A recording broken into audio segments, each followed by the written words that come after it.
रजनीश, मैंने सुना है कि सेंट्रल गवर्नमेंट के कुछ ऐसे बॉन्ड्स हैं जिनमें कि अगर हम एक बार में एक लमसम अमाउंट इन्वेस्ट करते हैं तो आने वाले 30-40 सालों तक हमें हर साल एक फिक्स्ड इनकम मिलेगी, वो भी पूरे 100% गारंटी के साथ। क्या ये सच है? हाँ, ये सच है। सेंट्रल गवर्नमेंट के कुछ ऐसे बॉन्ड्स हैं इस टाइम पे। वैसे तुम क्यों पूछ रहे हो, पैसे हैं तुम्हारे पास? अरे नहीं भाई, मेरे पास इतना पैसा कहाँ से आएगा। इतनी कम सैलरी में तो घर ही चल जाए वही बहुत बड़ी बात है। वो तो कुछ काम था नहीं तो सोचा कि क्यों ना तुम्हारे साथ ही थोड़ा सा टाइम पास कर लिया जाए। तेरी तो खैर, इसको रहने दीजिए, इसको ऐसे ही बकवास करने की आदत है। लेकिन अगर आप सीरियस हैं और आप अपना पैसा किसी ऐसी जगह पे इन्वेस्ट करना चाहते हैं जहाँ पे आने वाले 30-40 सालों तक आपको लगातार हर साल एक फिक्स्ड इनकम मिलती रहे, वो भी पूरे 100% गारंटी के साथ, इसके साथ ही साथ जितना भी पैसा आपने वहाँ पे इन्वेस्ट किया है वो इन्वेस्टमेंट भी आपका ऑलमोस्ट 100% सेफ रहे, तो ऐसे में आज की इस वीडियो को आप अंत तक ज़रूर देखें, क्योंकि आज की इस वीडियो में मैं आप सभी के साथ सेंट्रल गवर्नमेंट के कुछ ऐसे ही बॉन्ड्स को डिस्कस करने वाला हूँ। तो मैं उम्मीद करूँगा कि आप इस वीडियो को अंत तक ज़रूर देखेंगे।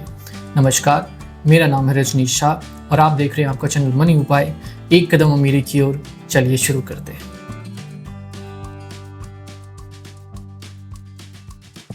तो सबसे पहले सेंट्रल गवर्नमेंट के उन बॉन्ड्स का नाम जान लेते हैं जिनको आज की इस वीडियो में हम डिस्कस करने वाले हैं।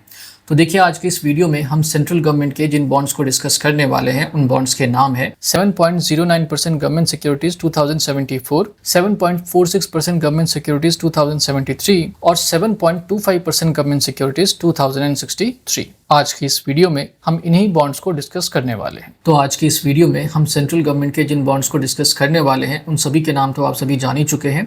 अब इसके बाद में इन सभी बॉन्ड्स की जो टेक्निकल डिटेल्स हैं उनको हम डिस्कस करें, उससे पहले आप सभी के लिए ये जान लेना भी बहुत ज़रूरी है कि इन बॉन्ड्स में किस तरह का रिस्क इन्वॉल्व होता है। अब देखिए, आप में से यहाँ पे कई सारे लोगों को ये लग सकता है कि यार ये तो सेंट्रल गवर्नमेंट के बॉन्ड्स है, इनमें भला कोई रिस्क कैसे हो सकता है। तो देखिए, ऐसा नहीं है, इनमें भी रिस्क होता है, लेकिन हाँ, ये रिस्क उन्हीं लोगों के लिए होगा जो मैच्योरिटी से पहले इसमें से अपना सारा पैसा निकाल लेंगे। अब यहाँ पे रिस्क क्या है, इस बात को भी थोड़ा समझिए। देखिए, किसी भी बॉन्ड में ना मेनली दो तरह के रिस्क इन्वॉल्व होते हैं, ठीक है। किसी भी बॉन्ड में, चाहे आप प्राइवेट लेंगे या गवर्नमेंट, हालांकि गवर्नमेंट में नहीं होता, बट अभी थोड़ा समझिए कि बॉन्ड में दो तरह के रिस्क मेनली इन्वॉल्व होते हैं। पहला होता है आपका क्रेडिट रिस्क और दूसरा होता है आपका इंटरेस्ट रेट रिस्क। ये जो क्रेडिट रिस्क होता है इसमें क्या होता है कि इसमें ना आपके पैसे का डूबने का खतरा रहता है। मतलब आपने जितना पैसा इन्वेस्ट किया है हो सकता है कि आपको वो भी ना मिले, और जो इंटरेस्ट की भी जो कमिटमेंट आपकी की गई है कि मतलब आपको हर साल इतना इतना पैसा ब्याज का मिलेगा, हो सकता है वो भी ना मिले, ठीक है। तो इस तरह का जो रिस्क होता है ना, इसको हम क्रेडिट रिस्क की कैटेगरी में रख सकते हैं। तो चूंकि आज की इस वीडियो में हम जिन बॉन्ड्स को डिस्कस कर रहे हैं ये भारत सरकार के बॉन्ड्स हैं, तो जो सरकारी बॉन्ड्स होते हैं, जो गवर्नमेंट बॉन्ड्स होते हैं, उनमें इस तरह का कोई रिस्क इन्वॉल्व नहीं होता। यहाँ पे आपका पैसा 100% सेफ रहता है, और जो इंटरेस्ट पेमेंट की भी कमिटमेंट आपको की जाती है वो भी आपको हर साल बिल्कुल टाइम पे वो मिलती रहेगी। तो इसमें इस तरह का कोई झंझट नहीं होता। लेकिन जो दूसरा वाला रिस्क है, इंटरेस्ट रेट रिस्क, ये इसमें ज़रूर इन्वॉल्व रहता है, ठीक है। अब ये रिस्क क्या होता है, इस बात को एक छोटे से एग्जांपल की मदद से समझ लेते हैं। मान लीजिए कि आपने 10 लाख रुपए का एक बॉन्ड परचेज़ किया, और ये बॉन्ड ना 50 सालों के लिए है, और इसके ऊपर जो आपको इंटरेस्ट मिल रहा है इस टाइम पे वो है 7% का, ठीक। तो अब आने वाले 50 सालों तक आपको हर साल 70,000 रुपये का जो एक फिक्स इंटरेस्ट है वो मिलता रहेगा। यहाँ तक कोई दिक्कत नहीं है। लेकिन 10 साल के बाद अचानक से आपकी लाइफ में कोई ऐसी सिचुएशन आती है जिसकी वजह से आपको इन पैसों की सख्त ज़रूरत पड़ती है, और आप कह रहे कि यार अब ये पैसा तो मेरे को निकालना ही पड़ेगा। लेकिन प्रॉब्लम ये है कि भारत सरकार आपको ये बोलेगी कि भाई देखो, हमने तो 50 साल के लिए इशू किया था, उससे पहले तो अपना चारा हमें मत दिखाओ, लेकिन पैसा तो आपको अभी चाहिए। अगर आप गवर्नमेंट का वेट करेंगे तो आपको और 40 साल वेट करना पड़ेगा। तो इस टाइम पे अगर आपको पैसा चाहिए तो आपके पास में ना ऐसे में एक ही ऑप्शन बचता है, और वो ऑप्शन ये है कि आप इस बॉन्ड को सेकेंडरी मार्केट के ज़रिए बेच दें, ठीक है। तो आप क्या करेंगे, इस बॉन्ड को लिस्ट करेंगे और फिर आप वेट करेंगे कि कोई बायर आए और इस बॉन्ड को खरीद ले। जैसे आप शेयर्स वगैरह बेचते हैं, लगभग वैसा ही, ठीक है। कोई बहुत बड़ा ऐसा सिरदर्दी वाला काम नहीं है ये। तो आपने लिस्ट कर दिया और अब आप इस बॉन्ड को बेचना चाहते हैं। अब प्रॉब्लम ये हो गई कि उसी टाइम पे ना भारत सरकार ने कुछ नए बॉन्ड्स भी इशू किए, और उन बॉन्ड्स में 7.5% का जो इंटरेस्ट है वो लोग ऑफर कर रहे हैं।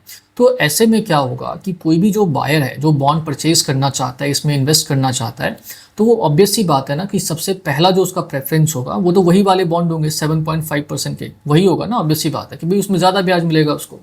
तो इसकी वजह से होगा ये कि आपकी बॉन्ड की ना मार्केट में डिमांड जो है वो धीरे धीरे करके कम होने लग जाएगी, ठीक है, और यहीं से सारी प्रॉब्लम शुरू हो जाती है। अब आपको आसानी से बायर नहीं मिलेगा। तो अब यहाँ पे आपको तो जल्दी पैसा चाहिए, तो यहाँ पे एक तरीका ये है कि आप ना उन बॉन्ड्स पे डिस्काउंट देना शुरू करें, ठीक है। जैसे 10 लाख रुपए का बॉन्ड है, तो आपने कहा कि चलो मैं ना इस पे 20-25 हज़ार रुपये का डिस्काउंट दे देता हूँ। तो अब जो बायर होगा बॉन्ड का, उसे 10 लाख रुपए का बॉन्ड सिर्फ 9,70,000 से 75,000 रुपये में मिल जाएगा, ठीक। मान लो अभी भी नहीं बिका, फिर आपने थोड़ा और कम कर दिया इसको, आप इसको 9,50,000 रुपये लेकर के चले गए, फिर भी मान लो कि नहीं आया।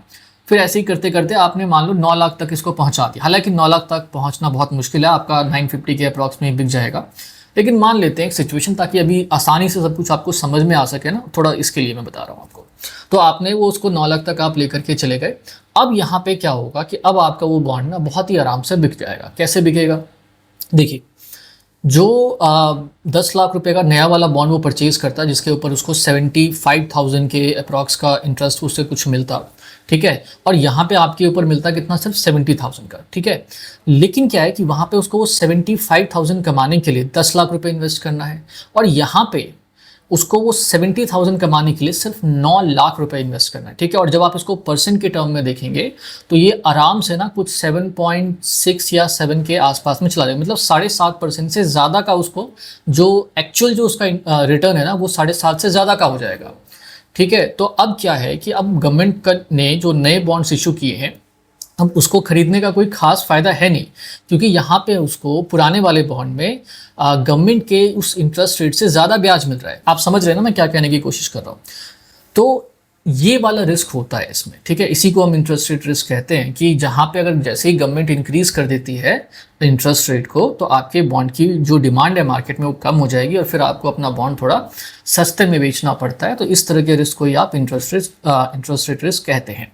लेकिन देखिए, इसका उल्टा भी हो सकता है, ठीक है। ऐसा भी हो सकता है कि गवर्नमेंट जो है ना वो इंटरेस्ट रेट को डिक्रीज़ कर दे, मतलब वो जैसे अभी आपके पे मिल रहा है 7% का, हो सकता है कि 10 साल के बाद गवर्नमेंट ने 7% से घटा करके उसको 6.5 कर दिया, ठीक। तो जैसे ही 6.5 करेगी तो अब आपके बॉन्ड की डिमांड बढ़ जाएगी, तो अब आप चाहें तो अपने बॉन्ड को थोड़ा प्रीमियम पे भी सेल कर सकते हैं। 10 लाख का बॉन्ड हो सकता है आपका 10,50,000 में भी बिक जाए, 11 लाख में भी बिक जाए, ठीक है ना। तो ये सारी पॉसिबिलिटीज़ बनती हैं, दोनों पॉसिबिलिटीज़ बनती है, ऐसा नहीं कि सिर्फ एक ही पॉसिबिलिटी बनती है।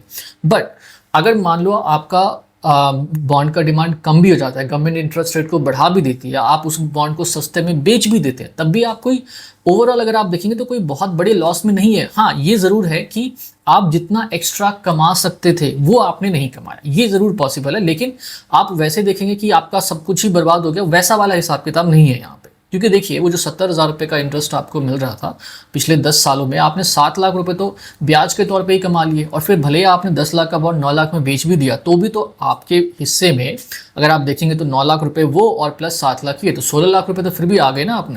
मतलब 10 लाख की इन्वेस्टमेंट पे आपको एक्स्ट्रा ही मिला, कुछ कम नहीं मिला इसके अंदर। अब देखिए, मैं आपको इस वीडियो को बनाने के पीछे का ना एक पर्पज़ बताता हूँ। देखो, मैंने ये वीडियो इसलिए नहीं बनाई है कि आप इस बॉन्ड को मतलब सेल और परचेज इस नज़र से ना देखें, ठीक है। मेरा जो पर्पज़ है इस वीडियो को बनाने के पीछे का ना, वो ये है कि अगर कोई व्यक्ति एक ऐसा इन्वेस्टमेंट ऑप्शन ढूंढ रहा है जिसके ज़रिए उसको ऑलमोस्ट लगभग 30-40 साल या 50 साल का जो पीरियड है, ये आप इसको लाइफ टाइम ही मान के चल सकते हैं ना। अगर आज आपकी एज 30 से 40 के बीच में, तो आपकी तो पूरी ज़िंदगी निकल जाएगी आराम से। तो जो व्यक्ति है, अगर कोई वो एक ऐसे इन्वेस्टमेंट ऑप्शन की तलाश में जहाँ पे एक बार में एक लमसम अमाउंट इन्वेस्ट करके उसको लाइफ टाइम एक फिक्स्ड इनकम मिलती रहे, वो भी पूरे 100% गारंटी के साथ, पैसा भी सेफ रहे, तो ये उन लोगों के लिए बनाया गया। ये उन लोगों के लिए नहीं बनाया गया जो उसको उस नज़र से देख रहे हैं कि आज खरीदा फिर कुछ सालों के बाद बेच देंगे, फिर थोड़ा प्रॉफिट कमा लेंगे। ये उस टाइप का नहीं है हिसाब किताब। अच्छा, अब यहाँ पे आगे बढ़ने से पहले एक छोटी सी बात और ऐड करना चाहता हूँ। देखिए, इन बॉन्ड्स में ना जब भी आप इन्वेस्ट करें, चाहे वो फिर वो बॉन्ड कॉर्पोरेट का हो या गवर्नमेंट का, ठीक है, इससे कोई फ़र्क नहीं पड़ता। जब भी आप किसी भी बॉन्ड में इन्वेस्ट करते हैं तो कभी भी ना उनके इंटरेस्ट रेट के बेसिस पे अपना पैसा इन्वेस्ट ना करें। जैसे मान लो कि बॉन्ड में लिखा है 7% का इंटरेस्ट, ठीक है, तो ऐसा नहीं कि बस आपने सीधा 7% देखा और आप खुश हो गए और आपने उसी में अपना पैसा इन्वेस्ट कर दिया। किसी बॉन्ड में लिखा है 9% का इंटरेस्ट और आपने सीधा वो 9% देखा और अपना पैसा डाल दिया, ऐसे नहीं करना है। हमेशा चेक करिए कि उसका YTM यानी कि यील्ड टू मैच्योरिटी कितना है। अगर वो अच्छा है तभी इन्वेस्ट करिए। जैसे मान लीजिए कि आपने एक बॉन्ड देखा और उस पर लिखा हुआ है 9% का इंटरेस्ट, आप खुश हो गए कि यार 9% मिलेगा, लेकिन आप चेक कर रहे हैं उसका YTM वो है सिर्फ 6-6.5%। तो इस तरह के बॉन्ड्स में ना आपको इन्वेस्ट नहीं करना है, क्योंकि इसका YTM बहुत कम है। YTM देखिए, वैसे तो जो अपने स्क्रीन पे आप ये फॉर्मूला देख रहे होंगे, आप इसके बेसिस पे भी कैलकुलेट कर सकते हैं, बट मैं आपको ना बिल्कुल ही एक कॉमन मैन वाली लैंग्वेज में आपको समझाने की कोशिश करता हूँ कि YTM का क्या मतलब है। देखिए क्या है कि जैसे अभी थोड़ी देर पहले हमने एग्जांपल देखा था, तो उसमें क्या था कि 10 लाख का बॉन्ड आप 9 लाख में बेच रहे थे, है ना। तो जो आदमी आपका खरीद रहा है वो यही देख रहा है ना अपने दिमाग में कि चलो कहने के लिए 7% है, लेकिन क्योंकि ये 9 लाख पे ही मिल रहा है मेरे को और मुझे ब्याज मिलेगा 70,000 का, तो जब आप 70,000 को डिवाइड कर देंगे 9 लाख से, तो वो 7.5% से भी एक्सीड कर जाएगा इंटरेस्ट, है ना, जबकि है कितना, सिर्फ 7%। तो अब क्या है कि एक तो आपको डिस्काउंट पे मिला और आपको ब्याज तो उतना ही मिलेगा ना 70,000 का, तो एक तो इसमें फायदा हो ही गया, प्लस जब मैच्योर होगा ये बॉन्ड तो उस टाइम पे आपको 9 लाख थोड़ी ना मिलेंगे, उस टाइम पे तो आपको पूरे 10 लाख मिलेंगे। तो यहाँ पे भी आपका एक बेनिफिट हो गया। तो ये सारी चीज़ें कैलकुलेट करी जाती हैं। तो आप कह सकते हैं कि YTM जो होता है ना, एक तरीके से एक एक्चुअल एनुअलाइज रिटर्न है आपका, कि आप रियलिटी में कितना पैसा कमा रहे हैं इसके जरिए। तो हमेशा जो निर्णय होता है ना किसी बॉन्ड में इन्वेस्ट करने का, वो YTM के बेसिस पे ले। चलिए, तो अब इन सब बातों को हम यहीं पे क्लोज करते हैं और अब इसके बाद में इन बॉन्ड्स के जितने भी टेक्निकल डिटेल्स हैं उन सभी को एक एक करके समझ लेते हैं। तो सबसे पहले अगर हम बात करें इन तीनों बॉन्ड्स के इशू और मेच्योरिटी डेट के बारे में, तो देखिए जो पहला वाला बॉन्ड है 7.09%, इसका जो इशू डेट है वो है 25 नवंबर 2024 का, और जो इसका मेच्योरिटी डेट है वो है 25 नवंबर 2074 का।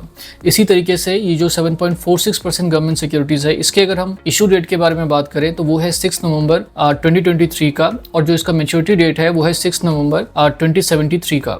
इसी तरीके से जो हमारा आखिरी बॉन्ड है 7.25% गवर्नमेंट सिक्योरिटीज, इसका जो इशू डेट है वो है 12 जून 2023 का, और जो इसका मेच्योरिटी डेट है वो है इसका 12 जून 2063 का। फिर इसके बाद अगर हम बात करें इन तीनों बॉन्ड्स के रिमेनिंग पीरियड के बारे में, मतलब ये कि अगर आप आज की डेट में इन तीनों में से किसी भी बॉन्ड को परचेज करते हैं तो आपको और कितने समय के लिए इन बॉन्ड्स को होल्ड करके रखना पड़ेगा। तो देखिए ये जो 7.09% गवर्नमेंट सिक्योरिटीज है, इसका जो अभी रिमेनिंग पीरियड बचा हुआ है वो है 48 ईयर्स 7 मंथ और 5 डेज के अप्रॉक्स का। इसी तरीके से ये जो 7.46% गवर्नमेंट सिक्योरिटीज है, इसका जो अभी टाइम बचा हुआ है वो है 47 ईयर्स 6 मंथ्स के अप्रॉक्स का, और जो 7.25% गवर्नमेंट सिक्योरिटीज है, इसका जो अभी टाइम बचा हुआ है वो है 37 ईयर्स 1 मंथ के अप्रॉक्स का। तो इस रिमेनिंग पीरियड को देखने के बाद ये समझ में आता है कि अगर आप इन तीनों में से किसी भी बॉन्ड को आज की डेट में परचेज करते हैं तो आपको आने वाले 37 से लेकर के 48 सालों तक हर साल लगातार एक फिक्स इनकम मिलती रहेगी। फिर इसके बाद अगर हम बात करें मिनिमम और मैक्सिमम इन्वेस्टमेंट के बारे में, तो इन तीनों ही बॉन्ड्स में जो मिनिमम इन्वेस्टमेंट है वो 10 लाख रुपए का है, और जो मैक्सिमम इन्वेस्टमेंट की लिमिट है वो 20 लाख रुपए की है। फिर इसके बाद अगर हम बात करें इंटरेस्ट रेट के बारे में, तो पहले वाले बॉन्ड में जैसे कि उसका नाम है 7.09%, तो उसका वही इंटरेस्ट रेट है। इसी तरीके से जो 7.46% वाला गवर्नमेंट बॉन्ड है उसका भी वही इंटरेस्ट रेट है, और अगर 7.25% के गवर्नमेंट सिक्योरिटीज को देखें तो उसके भी नाम की तरह 7.25% का ही उसका इंटरेस्ट रेट है। फिर इसके बाद जो सबसे मोस्ट इंपॉर्टेंट चीज आती है वो है YTM। मैंने आपको जैसे भी थोड़ी देर पहले ही बताया था कि हमेशा किसी भी बॉन्ड में इन्वेस्ट करने से पहले उसका YTM जरूर चेक करना चाहिए। कभी भी सिर्फ और सिर्फ इंटरेस्ट रेट के बेसिस पे अपना जो इन्वेस्ट करने का डिसीजन है वो नहीं लेना चाहिए। तो यहाँ पे अगर हम देखेंगे तो जो पहला वाला हमारा बॉन्ड है जिसमें हमको 7.09% का इंटरेस्ट रेट मिल रहा है, इसका अगर आप YTM चेक करेंगे तो ये है 7.63% का। यानी कि कहने के लिए तो 7.09% का इंटरेस्ट रेट है, लेकिन जो आपका एक्चुअल एनुअलाइज रिटर्न है वो कुछ 7.63% के आसपास का बैठता है। ठीक इसी तरीके से जो दूसरा वाला है जिसका 7.46% का इंटरेस्ट रेट है, इसका अगर हम YTM देखेंगे तो ये आपका 7.65% का है, और जो तीसरा वाला हमारा है जिसका इंटरेस्ट रेट 7.25% का है, इसका अगर आप YTM चेक करेंगे तो वो 7.59% का है। तो इन तीनों ही बॉन्ड्स का जो YTM है, इनकी जो आपका एक्चुअल रिटर्न है ना, वो सबका 7.6% के अप्रॉक्स का ही है, और इतना रिटर्न आपको इस टाइम पे शायद ही किसी बैंक की FD में या फिर किसी गवर्नमेंट स्कीम में देखने को मिले। फिर इसके बाद में अगर हम बात करें इंटरेस्ट टाइप की, तो तीनों ही बॉन्ड्स में आपको सिंपल इंटरेस्ट मिलता है।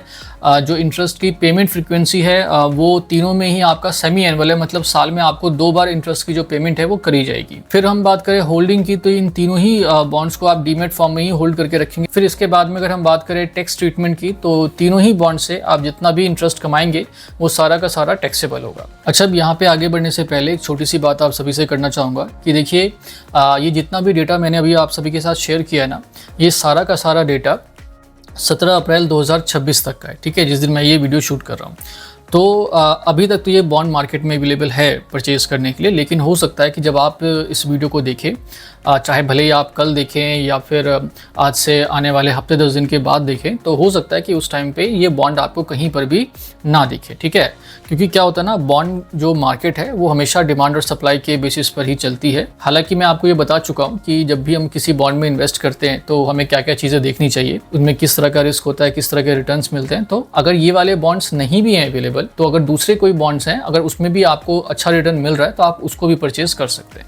चलिए, तो इसके बाद में इन तीनों ही बॉन्ड्स को एक छोटे से एग्जांपल की मदद से भी समझ लेते हैं। तो देखिए, इन तीनों ही बॉन्ड्स का जो मैक्सिमम इन्वेस्टमेंट लिमिट है 20 लाख रुपए, तो हम मान लेते हैं कि आपने इन तीनों ही बॉन्ड्स में वही 20 लाख रुपए इन्वेस्ट करने का फैसला किया। तो इन तीनों ही बॉन्ड्स में अगर आप 20 लाख रुपए का बॉन्ड परचेज करेंगे, तो उसके लिए जो इस टाइम पे आपको फाइनल जो अमाउंट पे करना पड़ सकता है, वो अमाउंट है 7.09% गवर्नमेंट सिक्योरिटीज़ में 19,52,000 रुपीज़ के अप्रॉक्स का, 7.46% गवर्नमेंट बॉन्ड में 20 लाख कुछ 55,000 रुपये के अप्रॉक्स का है, और 7.25% गवर्नमेंट सिक्योरिटीज़ में ये आपका कुछ 20,157 रुपीज़ के अप्रॉक्स है, मतलब लगभग उतना ही पे करना पड़ेगा। अब इसके बाद में तीनों ही बॉन्ड्स में आपको कितना कितना इंटरेस्ट मिलेगा, इसको भी समझिए। तो देखिए, अगर आप 7.09% वाला बॉन्ड परचेज करेंगे तो इसमें आपको एनुअली बेसिस पे कुछ 1,41,800 रुपीज़ के अप्रॉक्स का एक जो फिक्स इंटरेस्ट है वो मिलेगा, और वो भी आने वाले कुछ 47-48 सालों तक मिलता रहेगा आपको। फिर उसके बाद में अगर आप 7.46% गवर्नमेंट बॉन्ड परचेज करते हैं